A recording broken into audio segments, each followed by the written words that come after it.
Jamaah, oh jamaah, alhamdulillah. Alhamdulillahirrahmanirrahim, senang sekali kita masih di Islam itu Indah, senang sekali kita masih bersama guru-guru kita. Dan senang sekali pagi hari ini kita sedang membahas tema selamatkan anakmu dari 9 bahaya ini. Tadi sudah dijelaskan beberapa, Ustadz Syam yang udah aku sebutkan dicek ya Ustadz Syam ya. 1, kemusyrikan berupa jimat atau ilmu keturunan yang diberikan orang tua. Cek. 2, kecanduan gadget serta game online yang bisa membuat anak nekat dan mengancam orang tua untuk melakukan hal buruk. Cek. 3, kesibukan anak di luar dan pergaulannya. Cek.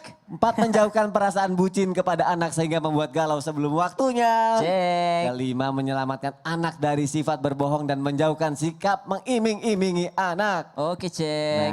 Nah udah 5 tuh dicek tuh. 9 lagi nih, apalagi nih kira-kira yang harus kita jauhkan nih. Yang harus kita jauhkan bahaya yang mengancam kepada anak-anak kita pastinya. Ada tayangan dulu nih yang mau aku kasih lihat nih. Orang tua yang mengancam anak. Wah, kita lihat tayangannya jamaah. Silakan. Tumben rajin. Iya, besok ujian. Harus dapat nilai bagus ya. Kalau dapat nilai jelek, jangan panggil aku bapak lagi. Iya, iya. Hei, sudah pulang. Dapat nilai berapa? Hancur coy.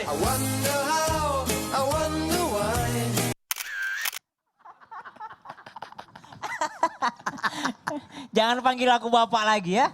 Hancur coy. Hancur coy, diganti. Lagian bilangnya gak boleh panggil bapak. Salahnya siapa tuh kalau kayak gitu?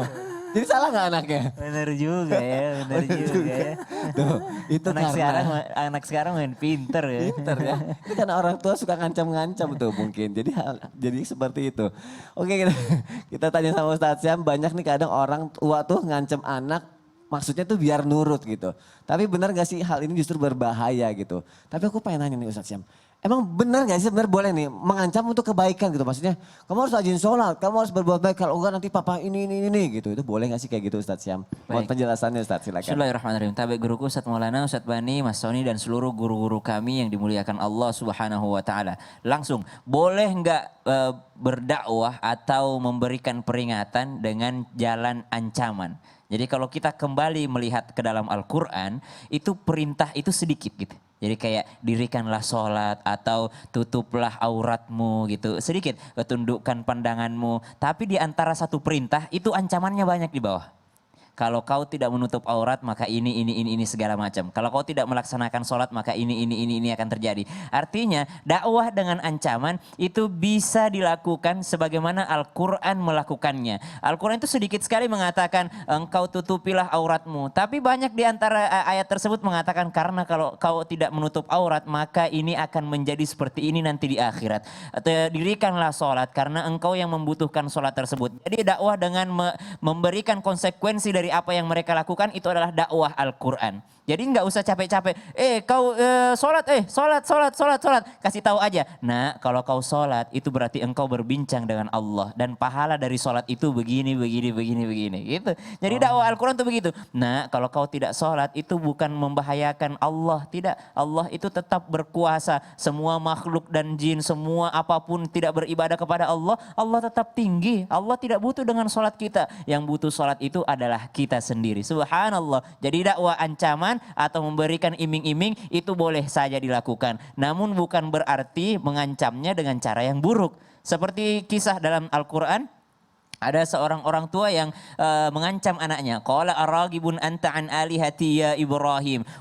Orang tua Nabi Ibrahim mengancam Ibrahim. Ibrahim kalau kau teruskan itu aku akan mengusirmu atau aku akan merajammu kata orang tua Nabi Ibrahim alaihissalam. Tapi dengan akhlak Nabi Ibrahim alaihissalam mengatakan qala astaghfirulaka rabbi innahu kana bi hafiya. Wahai ayahku aku akan minta ampunkan engkau kepada Allah yang sangat sayang kepadaku. Artinya kita anak kalau orang tua ngancam-ngancam kita bukan malah ngebalikin kayak tadi gitu, hancur coy gitu. Nggak kayak gitu, tapi tetap berbuat baik terhadap orang tua kita, tetap berlaku lembut kepada kedua orang tua kita. Kenapa sih Syam tuh selalu ngulang-ngulang berbuat baik sama orang tua, berbuat baik sama orang tua? Karena berbuat baik orang tua itu benar-benar jalan ridhonya Allah.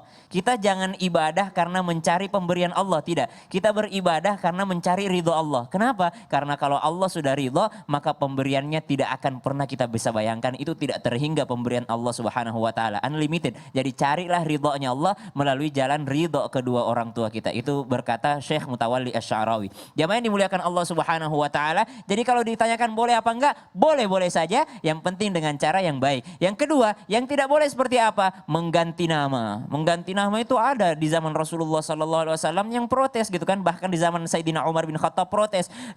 Wahai Amirul Mukminin, bukan saya yang durhaka sama orang tuaku. Orang tuaku yang duluan durhaka sama saya. Loh, kok bisa? Orang tuaku yang mengganti nama aku, memberikan nama yang tidak baik. Kemudian ada juga di zaman Rasulullah sallallahu alaihi wasallam yang diganti beberapa namanya sama Rasulullah karena namanya kurang baik. Berarti bukan hanya yang namanya ancaman, tapi dengan dakwah yang begitu lembut, begitu indah, dengan cara memberikan cara-cara Al-Quran ketika berdakwah kepada umat yang membaca Al-Quran tersebut. Dengan cara Rasulullah Sallallahu Alaihi Wasallam mengancam anak-anak kecil itu tidak pernah yang namanya oleh Rasulullah diancam dengan sesuatu yang buruk, tidak, tapi diberikan iming-iming. Masya Allah, berarti boleh mengancam tapi dengan cara-cara yang baik ya Ustaz ya. Seperti ancaman dengan Al-Quran Dengan mengancam cara-cara dengan Al-Quran. hal-hal yang kita imani gitu. Baik, Masya Allah, jazakallah khair Ustaz. Sama-sama. Apakah benar nih bahaya selanjutnya yang harus dijauhkan dari anak adalah uang atau materi? Kita tanya sama Ustadz Bani Hasyim, tapi kalau nggak ngasih kadang takutnya anak minta sama orang lain, kita kan jadi malu gitu ya. Tuanya ya. Nah, Kayak tapi nggak pernah ngasih orang tua nanti. Ya? iya, kayak kesannya nggak pernah ngasih, ini anak nggak pernah dikasih jajan apa segala macam, kan malu ya. Tapi bagaimana nih, mungkin ada batasannya nggak sih cara ngasih uangnya atau materinya, atau harus seperti apa Ustadz Bani Hasyim? Silakan. Masya Allah, terima kasih Mas Soni, Ustadz Maulana, Ustadz Syam, mohon izin. Bismillah, wassalatu wassalamu ala rasulillah wa ala alihi wa ashabihi wa mawalah, la hawla wa la quwata illa billah. Para pemirsa, Islam itu indah dimanapun berada. Yang pertama, sebelum kita menilai anak kita ini, dia berpikiran materialistis atau tidak, pertama kita mungkin perlu introspeksi terhadap diri kita. Jangan-jangan kita orang tuanya nih yang mengajarkan pola pikir materialistis itu. Ya, misalnya gaya hidupnya yang boros, suka koleksi barang-barang yang nggak penting, ya. Terus juga mengukur segala sesuatu dengan untung rugi. Bahkan nyekolahin anak dikasih motivasinya itu justru dengan materi. Kamu sekolah di sini, kamu kuliah di ini, biar nanti bekerja begini hasil gajinya bla bla bla bla terus. Sehingga anak ini tumbuh dimotivasi materi terus. Nah, jadi itu yang pertama. Yang kedua, memang menelantarkan atau membiarkan atau tidak mencukupi kebutuhan materi anak itu juga sesuatu yang keliru. Dulu Sa'ad bin Abi Waqqas ketika beliau haji bersama Rasul sallallahu alaihi wasallam, lalu sakit mau meninggal, dia tanya, "Ya Rasul, saya ini punya harta yang banyak dan saya punya anak perempuan cuma satu-satunya. Boleh nggak ini 2/3 dari total harta saya infakkan di jalan Allah?" Kata Rasulullah, "Jangan, kebanyakan. Bagaimana kalau setengahnya ya Rasul?" "Nggak boleh." "Bagaimana kalau sepertiga?" "Silakan sepertiga, itu aja udah kebanyakan." Kenapa? Innaka antada warasataka aghnia, kau meninggalkan anak keturunanmu kaya, itu lebih baik daripada kau tinggalkan mereka alatan, miskin, kekurangan, yatakaffafunan nas tadi. Jadi akhirnya minta-minta ke orang kan? Keluarga, saudara dan seterusnya. Itu bikin malu, nauzubillah min dzalik. Jadi bagaimana nih Ustadz? Ya, supaya anak kita ini dia tidak materialistis tapi juga tidak kekurangan secara materi. Ya, pertama harus kita cukupi kebutuhan-kebutuhannya itu. Lalu bagaimana supaya anak kita ini tidak selalu bergantung dengan materi? Pertama barangkali, ini bisa kita lakukan, mohon maaf bukan untuk menggurui. Yang pertama barangkali yang bisa kita lakukan adalah biasakan anak itu untuk mendapatkan sesuatu yang dia inginkan berupa materi itu dengan adanya jerih payah dan usaha. Ya, jangan minta langsung dikasih. Ya, ajak dia nabung. "Papa, aku mau beli boneka nih," misalnya. Ajak dia nabung. Meskipun sangat sanggup kita belikan waktu itu, ajak dia nabung. Atau oke, kamu bisa membantu mama dulu nggak? Membantu papa dulu nggak? Jadi ada jerih payah usaha dia. Sehingga dengan begitu dia akan menyadari bahwa saya mendapatkan ini, itu ada jerih payah saya di sana. Sehingga dia bisa lebih menghargai, tidak boros, tidak menghambur-hamburkan, tidak membuang. Ya, itu yang pertama. Yang kedua, yang bisa kita lakukan adalah biasakan anak itu untuk selalu berbagi dan sedekah. Karena dengan dia berbagi, dia akan menjadi lebih bersyukur. Ya Allah, saya alhamdulillah masih lebih baik dari saudara ini, lebih baik dari si fulan. Sehingga kalau dia sudah bersyukur, dia lebih menghargai insya Allah. Dan yang ketiga ini, lagi-lagi, dan terus akan kita gaungkan, kita orang tua harus memberikan teladan. Kita harus mencontohkan bagaimana kita ketika ingin membeli sesuatu, kita usahakan dulu dengan baik dan tidak menghambur-hamburkan harta. Ini anak saya kok boros banget Ustadz, padahal dia lebih boros. Padahal dia gayanya materialistis, tapi anaknya yang disalahin. Nah, jadi kita berikan keteladanan, lagi-lagi keteladanan, selalu diulang-ulang oleh Ustaz Maulana. Karena memang itu intinya, anak meniru orang tuanya. Orang tuanya baik, insya Allah anak itu akan baik. Orang tuanya buruk, anaknya nauzubillah bisa jadi lebih buruk, nauzubillah min dzalik. Dan yang terakhir, ini yang penting, selalu minta kepada Allah Subhanahu wa taala. Ya Allah, cukupkan saya, mampukan saya, mencukupi kebutuhan anak-anak saya dan jadikan harta itu barokah. Itu yang penting. Insya Allah kalau berkah dia akan mendatangkan kebaikan untuk kita dan anak-anak kita insya Allah. Allahu a'lam. Amin ya rabbal alamin. Kita lanjutkan lagi. Ini bagus nih. Benar nggak sih ini bahaya selanjutnya yang harus dijauhkan dari anak pada zaman milenial ini adalah sifat dan sikap orang tua yang jarang sekali menghargai bahkan tidak mengapresiasi prestasi atau perjuangan anak sehingga akhirnya anak tuh mencari apresiasi dari orang lain dan bisa terjebak dalam pergaulan bebas. Kita tanya sama Ustadz Maulana. Silakan Ustadz. Iya, baik. Bismillahirrahmanirrahim. Saya ajak yuk kita duduk lagi. Asik, main lagi. Minta Oh, tolong bisa diambil. dong. Iya. Nah, buat kita semuanya sebenarnya kalau berbicara tentang anak tidak akan ada henti-hentinya kita harus untuk mendidik anak. Silakan, Karena Ustadz. tidak ada orang yang berpengalaman dalam mendidik anak. Tapi bagaimana caranya kita? Ini ada 3 benda yang saya mau peragakan. Yang pertama mungkin kalau Ustaz Sambola bagus ya. Kemudian Ustaz Bani. Ya, Hobi saya menggambar Ustaz. begitu. Oh, ya. Masya Allah. Oh gitu. Hobi saya main bola. Gambar masa depan. Oh ini jarang cuci Baik. muka nih jadi kawat nih. Kawat ya. Kawat Jadi ya, gini. cuci muka. Jadi Jerawat. bagus. Kali ini saya mendapatkan tugas ya. Ya. Untuk membahas tentang bagaimana kita memberikan penghargaan terhadap anak. Nih kita dulu waktu sama kecil itu kita punya Pak Tino Sidin. Oh iya. Masih ingat ini Pak Tino Sidin? Almarhum ya, yang Ini ngajarin gambarnya gambar. bagus, semua bagus. Tidak ada yang padahal gambarnya cuma jelek-jelek doang. Lah, jelek banget gambarnya. Kayak kalau kita nonton dari rumah. Tapi tetap, bagus banget. Kita perhatikan ya. Tapi Ustadz waktu kecilnya pipinya merah ya. Kita lihat gambarnya ya. Ya. Wow. Oh, bisa di zoom dong. Ya Allah. Oh. Itu waktu Ustadz kecil fotonya. Jadi ini kan anak disuruh menempel tapi mungkin cara nempelnya nggak bagus, cara guntingnya nggak bagus. Jadi kita tetap bagus. Yang nggak bagus Ih, nempelnya atau fotonya sih? Foto Pemilihan bagus gambar. banget. Oh pemilihan gambarnya. Jadi gitu. Berikan pujian supaya anak itu merasa dia menimbulkan perasaan percaya diri. Oh iya, walaupun nggak bagus. Mungkin cara guntingnya. Nah, ini apalagi mengambil gambarnya bagus banget. Bagus banget. Puji diri sendiri kayaknya. Kemudian apa? Merasa anak itu kalau tidak dipuji, maka anak itu merasa tidak dihargai hasil usahanya. Sehingga anak itu tidak akan melakukan apa-apa lagi. Pasti dijelekin lagi nih. Bahkan anak itu ketika hilang pujian, maka hilanglah interaksi atau bentuk kasih sayang dari orang tua kepada anak, anak kepada orang tua. Jadi sebenarnya penilaian itu penting. Kalau saya senang itu kalau dari sekolah pulang anak-anak, Abah aku dapat bintang, Ya, di stempel-stempel dikasih gitu, bintang. itu penting. Itu padahal dalam hati saya, dia cuma nuangin air aja di botol masukin. Dapat penilaian Dapat ya. penilaian kan, apalagi kehadirannya, aktifnya dan sebagainya. Makanya hilang kasih sayang ketika orang tua pelit untuk memberikan penghargaan. Kasih penghargaan, ya award ya. Reward, ya itulah reward. Tidak, cuma ketika seorang orang tua pelit maka tidak ada lagi bentuk kepercayaan. Lah kenapa ada kawat ya? Ini. otot. Jadi sebenarnya anak itu kawatnya kecil. Makasih banyak tim Islam Tuna membawakan kawat kecil. Ini masih kecil, artinya masih bisa dibentuk. Orang tua ini kita lagi membentuk anak, mau bikin apa dari kawat ini. Jadi kita sendiri. Tapi jangan nunggu anak itu sampai gede sehingga ada itu susah untuk dibentuk. Kalau besi besar apa? Tiang listrik. Silakan dibentuk. Ya nggak bisa ya. Susah. Makanya dari kecil ini betul-betul harus dibentuk itu anak. Jadi anak itu bagikan kawat yang kecil sehingga dia bisa dibentuk jadi apapun. Tergantung dari orang tua. Makanya sedikit bengkok tapi dilurusin terus insya Allah. Kenapa ada bola lagi nih? Dalam anak itu sebenarnya Ustaz Sam, ini kan ada. Ini bisa mantul. Kalau ini nggak Silakan bisa. mantul. Ya. Ya. Silakan. Ya, silakan. Terus, terus. Mantul. Mantul. Anak itu apa? Mantul. Oh, itu mantap betul ya. Jadi kenapa simbol bola ini sebenarnya ketika orang tua itu memuji kebaikan akan kembali kebaikan itu kepadanya juga.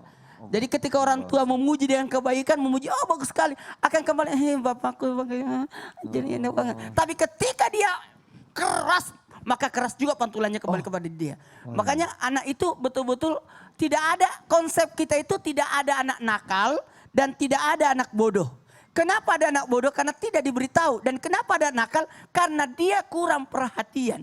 Jadi sekecil apapun yang dilakukan itu luar biasa. Jangan mengambil gambaran diri kita dengan orang tua, dengan anak. Karena bisa jadi, mohon maaf, menurut kita itu gampang banget. Ya. Tapi menurut anak itu susah. Tidak gampang.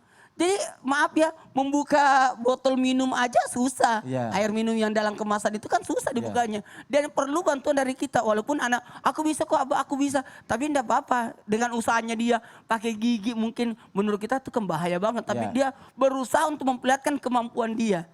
Nah, jadi anak-anak itu luar biasa, Masya Allah, tabarakallah. Wah, pintar banget anakku, makanannya habis. Jadi itu merasa, oh ternyata dari sekecil ini bapak saya perhatiin. Aduh pintar banget, aduh anakku udah bangun, Masya Allah anakku udah bangun. Jadi bentuk pujian-pujian itu perlu dan perlu. Sehingga anak itu merasa bentuk perhatian luar biasa. Berarti memang apresiasi terhadap Iya. anak pentingnya karena seperti yang Ustaz Maulana bilang. Tidak susah dan tidak mahal, susah tidak dan pakai tidak ongkos mahal, itu benar. memuji anak. Baik, nggak ada anak nakal, nggak ada anak bodoh. Yang bodoh itu karena nggak diberitahu, nggak ada anak nakal, nggak ada nakal itu karena kurangnya perhatian. Masya Allah. Terima kasih Ustaz Maulana untuk penjelasannya. Jadi pelajaran lagi buat kita jamaah yang ada di rumah. Selanjutnya adalah aku punya tayangan lagi nih. Ini viral nih video ayah meminta maaf kepada jenazah putrinya karena tidak ada waktu untuk putrinya. Kita lihat tayangannya jamaah. Silakan.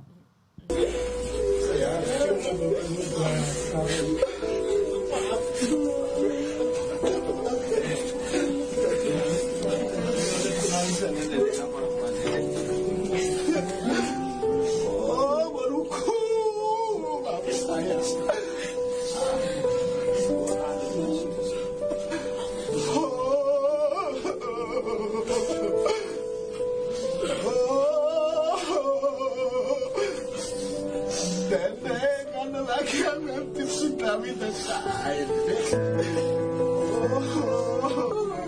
Mama.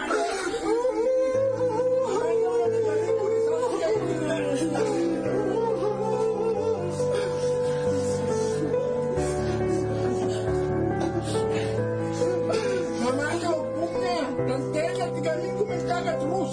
Negatif misalnya nggak apa. Kita udah berusaha segala macam tapi kehendak Tuhan. Semoga tayangan ini bisa membuat kita menjadi lebih sadar kalau misalnya bahwa waktu terhadap anak itu sangat berharga karena kita sangat takut sekali kehilangan momen-momen apalagi tumbuh kembangnya seorang anak gitu ya. Dan apakah benar nih bahwa bahaya selanjutnya yang harus dijauhkan dari anak adalah memberi anak hanya sisa waktu saja. Sehingga anak dan orang tua itu tidak memiliki ikatan yang dekat. Bahkan akhirnya bisa bermusuhan satu sama lain. Kita mohon penjelasannya dari guru kita Ustadz Syam. Silakan. Tapi guruku Ustadz Maulana, Ustadz Bani, Mas Soni dan seluruh guru-guru kami yang sedang menyaksikan Islam itu indah. Rabbi syrah li sadri wa yassir li amri wahlul 'uqdatam min lisani yafqahu qawli. Kembali lagi ke kisah Nabi Yusuf alaihissalam. Kenapa kisah Nabi Yusuf alaihissalam sangat menarik? Kalau kita lihat kan Al-Quran itu kan isinya ada akidah, kemudian ada ibadah, kemudian ada sirah di dalamnya. Kisah Nabi Yusuf adalah satu sirah yang sangat panjang, termasuk yang paling panjang di dalam Al-Quran. Ini kok ngapain Al-Quran? Apa pentingnya kisah Nabi Yusuf untuk kita? Ternyata subhanallah kisah Nabi Yusuf yang sangat dekat dengan ayahandanya karena waktu-waktu ayahanda beliau berikan kepada Nabi Yusuf dan saudara-saudaranya sampai saudara-saudara yang lain merasa iri terhadap Nabi Yusuf alaihissalam sehingga terjadilah yang namanya Nabi Yusuf dibuang ke dalam sumur sehingga skenario Allah lah itu. Tapi kami yakin orang tua Nabi Yusuf itu tidak pernah zalim terhadap anak-anaknya. Kemudian salah satu bukti kedekatan dan waktu yang diberikan orang tuanya kepada anaknya dalam kisah Nabi Yusuf alaihissalam ketika Nabi Yusuf itu cerita tentang mimpinya kepada ayahandanya gitu. Kata ini arafil manam, Nabi Yusuf mengatakan saya lihat di dalam mimpiku ada bintang-bintang, ada bulan wahai ayahanda. Kemudian dia bercerita tentang mimpinya. Kalau sekarang kita cari, ada nggak anak-anak tuh cerita sama orang tuanya tentang mimpinya? Paling kalau masih sebelum SD atau SD masih cerita. Tapi ketika SMP udah nggak cerita lagi kepada orang tuanya. Padahal salah satu mimpi yang paling penting kita ceritain kepada orang tua itu mimpi basah, mimpi junub. Supaya orang tua ngajarin kita gimana cara mandi wajibnya, mandi besarnya. Banyak teman-teman milenial itu itu nggak tahu mandi wajib, kenapa nggak pernah malu untuk bertanya kepada orang tuanya, dan orang tuanya nggak tahu anaknya sudah balik karena nggak pernah cerita anaknya. Subhanallah. Maka dari itu bagaimana Nabi Yusuf AS cerita kepada kedua orang tuanya, karena orang tuanya pun dekat dengan dirinya. Ingat di dalam Al-Quran berbicara tentang waktu, ada satu surah yang mana di dalam Al-Quran itu menjadi sunnah bagi sahabat Nabi ketika mereka bertemu. Surah ini adalah surah Al-Asr. Sahabat-sahabat Nabi ketika sedang berkumpul bermajelis, mereka itu selalu yang namanya membaca surah Al-Asr sebelum berpisah gitu. Jadi kalau kita mau berpisah ya udah balik dulu ya bro. Oh ya udah bro. Wal 'asri innal insana fi khusr illa alladziina amanu wa 'amilus solihati wa tawassaw bil haqqi wa tawassaw bis sabr. Baik gitu. Jadi baca surah Al-Asr dulu. Kenapa? Saling mengingatkan tentang waktu yang begitu penting. Wahai teman-teman, enggak ada jaminan bahwa kita akan ketemu lagi besok. Jadi kita baca surah Al-Asr, bagaimana waktu itu sangat penting. Pulanglah kamu ke rumahmu untuk menengok anak-anakmu bagaimana waktu yang mereka rasakan. Lihat bagaimana Rasulullah SAW itu bukan hanya lebih banyak sirahnya itu di dalam rumah gitu ya. Sirah baginda Nabi SAW itu banyak sekali tentang bagaimana beliau berlaku kepada Sayyidatina Fatimah. Sedangkan Rasulullah itu harus mengurus dunia.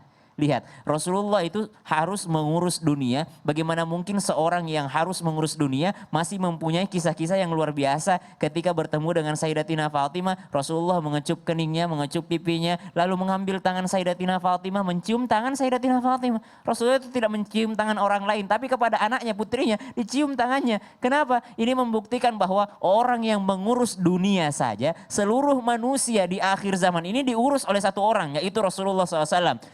Seluruh dunia itu diurus oleh Rasulullah SAW, ditugaskan oleh Allah Subhanahu Wa Taala memimpin manusia di akhir zaman ini Rasulullah, tapi masih sempat untuk punya waktu menengok anaknya. Bagaimana Fatimah, Sayyidatina Fatimah curhat, ayahanda capek juga ya kalau nggak punya pembantu di rumah. Maka Rasulullah masih sempat ngajarin anaknya, nah mau nggak aku kasih bacaan lebih baik daripada pembantu? Apa itu? Subhanallah 33 kali.